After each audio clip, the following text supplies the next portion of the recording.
Hello guys, अस्सलाम वालेकुम। उम्मीद करती हूँ अच्छे होगे, स्वस्थ होगे। मेरी यूट्यूब फैमिली बहुत अच्छी होगी, खुश होगी। तो मैं आ चुकी हूँ एक नए व्लॉग के साथ। आप व्लॉग में बने रहिएगा। तो यहाँ पर देखो, मैं नमाज़ पढ़ चुकी हूँ और कुरान शरीफ में पढ़ रही हूँ। यहाँ पर देखिए,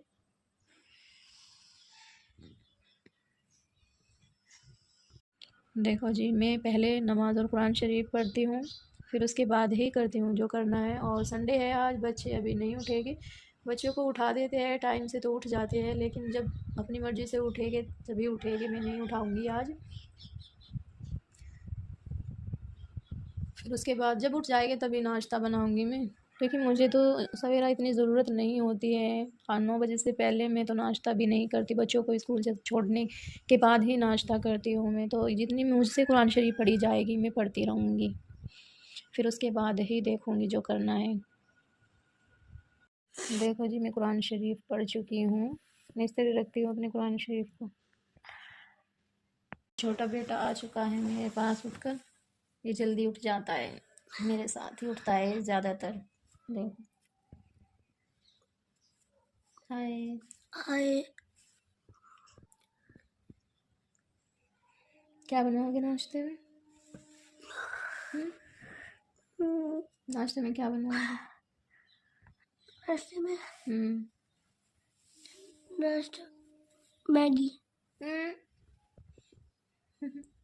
देखो गाइस, मैगी बोल रहा सुबह सुबह मेरा बेटा। कोई नाश्ते में मैगी खाता है क्या? प्लीज, देखो कैसे रिक्वेस्ट कर रहा है, प्लीज मैगी बना दो।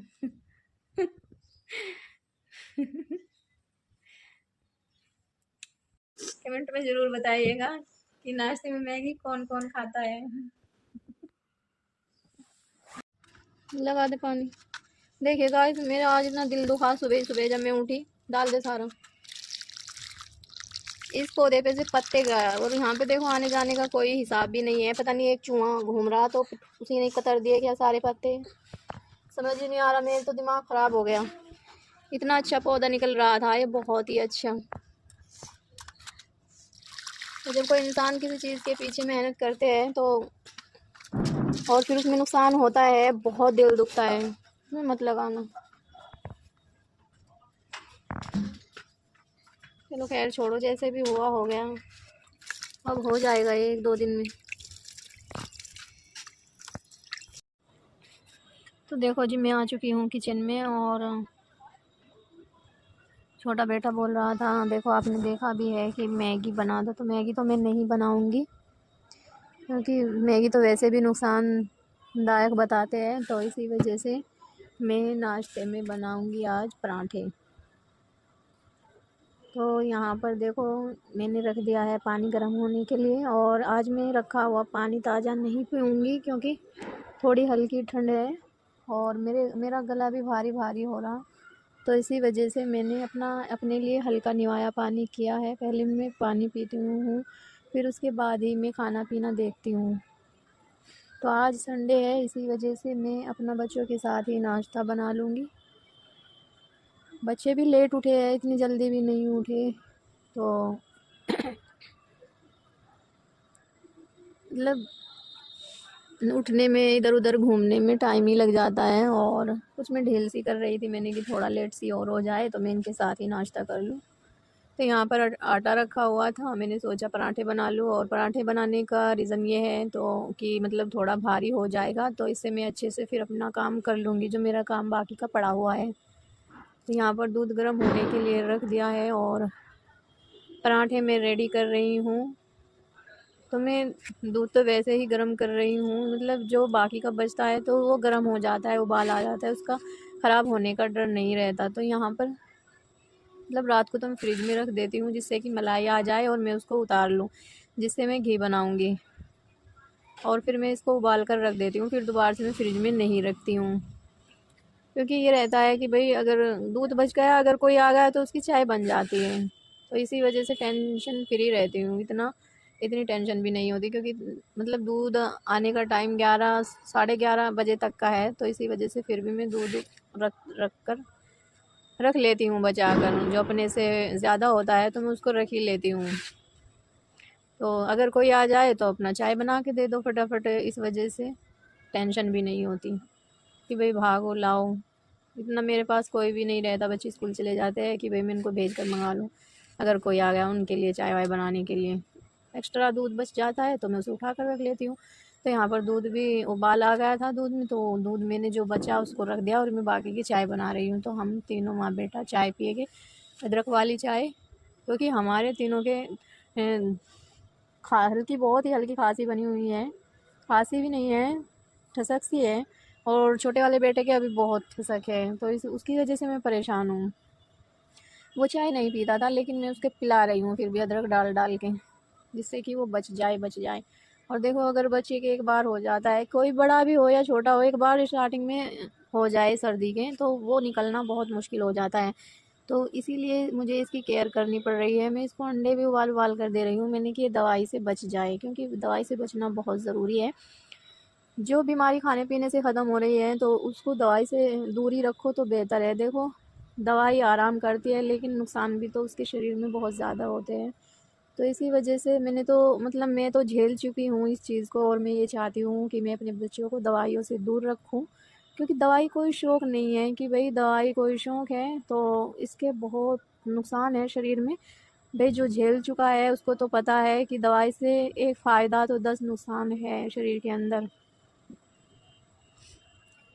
तो इसी वजह से बस मैं दवाई दवाई एक बार ही दिलवा कर लाई हूँ मैं अपने बेटे को। खांसी की एक शीशी पिलाई है मैंने, इसे और ज़्यादा नहीं पिलाऊंगी। मैं सोच रही हूँ मैंने कि वैसे देसी दवाइयों से ही, घर की जो नुस्खे वगैरह है उनसे ही ठीक हो जाए तो बेहतर ही होगा। तो यहाँ पर देखो नाश्ता वाश्ता करने के बाद मैं लग गई हूँ प्रेस में। और ये जो कपड़े हैं मैंने एक दिन पहले धुलाई की थी कपड़ों की, तो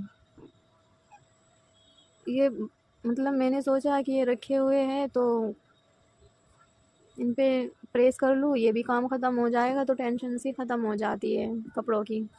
अगर धुल जाते हैं तो फिर इनकी प्रेस की टेंशन रहती है। तो यहाँ पर धुल चुके थे एक दिन पहले और फिर ये पड़े हुए थे, तो मैंने कि इन पे प्रेस ही कर लूँ। तो संडे में ही हम ये सोचते हैं कि भाई आज कुछ सुकून सा मिल जाएगा, लेकिन सुकून तो होता है, एक फिक्र सा नहीं होता कि बच्चे स्कूल जाएंगे, सुबह उठना है, ये करना है वो करना है, बस ये रहता है। लेकिन काम बढ़ जाता है, मुझे तो ऐसा लगता है जैसे काम बढ़ जाता है, और हम ये सोचते हैं कि भाई आज ये काम ख़त्म कर ले, आज ये काम ख़त्म कर ले, तो थोड़ा सा यही रहता है। इसी वजह से हमें ये लगता है कि भाई संडे वाले दिन सुकून सा रहता है। वो सुबह की मॉर्निंग की भागा दौड़ होती है ना, वो ख़त्म सी रहती है संडे वाले दिन। लेकिन संडे वाले दिन काम बढ़ ही जाता है, उसमें यही रहती है कि आज ये काम ख़त्म कर ले तो थोड़ा कल सुकून मिल जाएगा। तो बस टेंशन फ्री सा होके इंसान घर के जो बाकी के काम होते हैं आलतू फालतू के, वो कर लेता है। तो यहाँ पर देखो मैंने प्रेस कर दी है, एक दो कपड़ा रह गया, और एक दो कपड़ा भी ये इसलिए रख रही हूँ, प्रेस तो करूँगी लेकिन उनको एक साइड कर रही हूँ मैं। थोड़े थोड़े ना उनके धागे निकले हुए हैं, उधड़े हुए हैं, तो उनको मैं सिलाई कर दूँगी। तो सिलाई करके फोल्ड करके तभी रखूँगी उनको, क्योंकि मुझे अच्छे नहीं लगते। जैसा सिलाई से छूट जाता है कपड़ा, उसको ऐसे ही पहनते रहते हैं, मुझे बिल्कुल भी अच्छा नहीं लगता।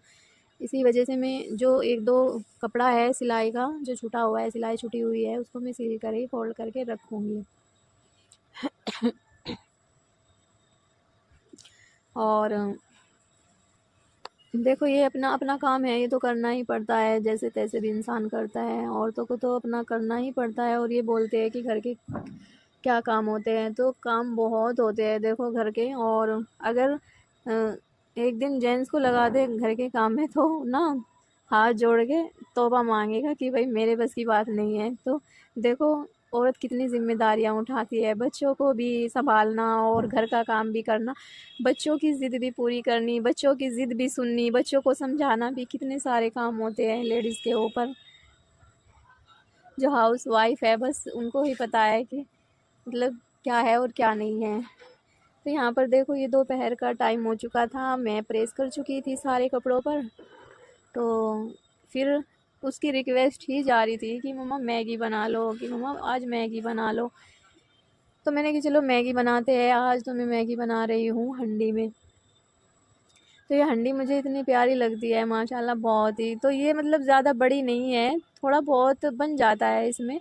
तो मैं सोच रही हूँ कि मतलब थोड़ी बड़ी लाऊँ और उसमें ही मैं सब्ज़ी बनाया करूँ, क्योंकि अब सर्दी आ गई तो जैसे आलू गोभी, आलू मटर, आलू गाजर, आलू बैंगन, मेथी आलू, तो ये मतलब इनमें ज़्यादा टाइम नहीं लगता। तो मैं ये सोच रही हूँ कि हंडी में ही बनाऊँ इन सब चीज़ों को, क्योंकि हंडी का खाना बना हुआ अलग ही टेस्ट होता है। और खुशबू मतलब इसकी जो सुगंध है ना, सौंधी सौंधी जो खुशबू होती है, इतनी प्यारी लगती है, बस जैसे सूंघते रहे जब इसमें खाना बनता है। तो यहाँ पर मैं मैगी बना रही हूँ, फर्स्ट टाइम मैं हंडी में बना रही हूँ। मैंने कि हंडी में बना कर देखूँगी कि कैसी लगेगी। तो यहाँ पर मैंने ऑयल चढ़ा दिया है और थोड़ा ज़ीरे का तड़का भी लगा दिया है। अब इसमें मैं पानी डाल दूँगी, तो और कुछ नहीं डालूँगी मैं, क्योंकि क्योंकि हमारे बच्चे नहीं खाते हैं जैसे टमाटर, प्याज, हरी मिर्च, मटर ये डाल लेते हैं जैसे मैगी में एक्स्ट्रा, तो ये डली हुई नहीं खाते। मैं इनको समझा भी रही थी, तो बच्चे पता क्या बोल रहे थे कि मम्मा अगली बार बनाओगी ना तो तब डाल लेना, क्योंकि बच्चों को तो बहाना रहता है कि किसी न किसी तरह ध्यान भटकाए मम्मा का और अपना बना दे ऐसे ही। तो इनको अगर बना के दूंगी अगली बार तो मैं इनमें हेल्दी फूड ये ज़रूर डालूंगी, चाहे खाओ या मत खाओ, फिर कैंसिल ही कर दूंगी मैं कि मुझे बनानी ही नहीं है। तो यहाँ पर देखो ये मैंने रिफाइंड मंगवाया था, तो इसमें मैं डाल रही हूँ, बोतल में भर दूँगी इसको, जो एक्स्ट्रा बचेगा तो उसमें मैं बॉयल में डाल दिया था। वो आपने स्टार्टिंग में देखा होगा जब मैं नाश्ता बना रही थी। तो ये ऑयल जैसे रिफाइंड मंगवाने का रीज़न मेरा ये है कि अभी मेरा घी रेडी नहीं हुआ, मलाई में इकट्ठी कर रही हूँ। तो 1 कटोरा मलाई हो जाती है, कम से कम आधा किलो मलाई हो जाती है, तभी मैं घी निकालती हूँ। तो उससे अच्छे से घी निकल जाता है, फिर उससे बनाऊँगी मैं। तो इतने तो बच्चों के लिए भाई कुछ ना कुछ करना पड़ेगा, क्योंकि जो सरसों के तेल में मैंने बनाए थे, मैंने आपको दिखाया था वीडियो में, तो वे बच्चों ने खाए तो, लेकिन मन मार कर ही खाए हैं वे। तो मैंने कि रिफाइंड ही मंगा लूँ, इतने रिफाइंड इस्तेमाल कर लूँगी, क्योंकि बच्चे स्कूल ज़्यादातर मेरे अंडा ब्रेड ही लेकर जाते हैं, और जो बच्चे खाते हैं अच्छे से देखो वही बनाकर देना पड़ता है। तो यहाँ पर जो ये पीस थे मैगी के, इनके ऊपर ही मैंने मसाला डाल दिया था और मैंने ये ऐसे के ऐसे ही रख दिए। तो अब इसको मैं ऐसे ही ढक दूँगी, चलाऊँगी नहीं। जब ये उबाल आएगा तब उसके बाद मैं इसको चलाऊँगी। तो इतना अच्छा लग रहा था, एक मतलब मन में खुशी सी हो रही थी, मन मतलब अंदर से इतना खुश था कि मतलब हंडी में एक अलग सी खाना होता है, अलग ही फीलिंग आती है इस चीज़ की। तो यहाँ पर ये उबाल आ गया था दोबारा से, तो मैं अब इनको चम्मच से कर रही हूँ। तो मतलब इतना अच्छा लग रहा था इसमें बनाना, बहुत ही अच्छा, और सुगंध जो इसकी आ रही थी ना, वो अलग ही फीलिंग थी माशाल्लाह। और आप भी बनाकर देखिए, अगर आपके पास ये मिट्टी के बर्तन हैं तो आप भी इसमें ही बनाइए और बनाकर देखिए। क्योंकि पहले ये सोचते थे कि भाई गैस पे चिटक जाते हैं, लेकिन ऐसा नहीं है।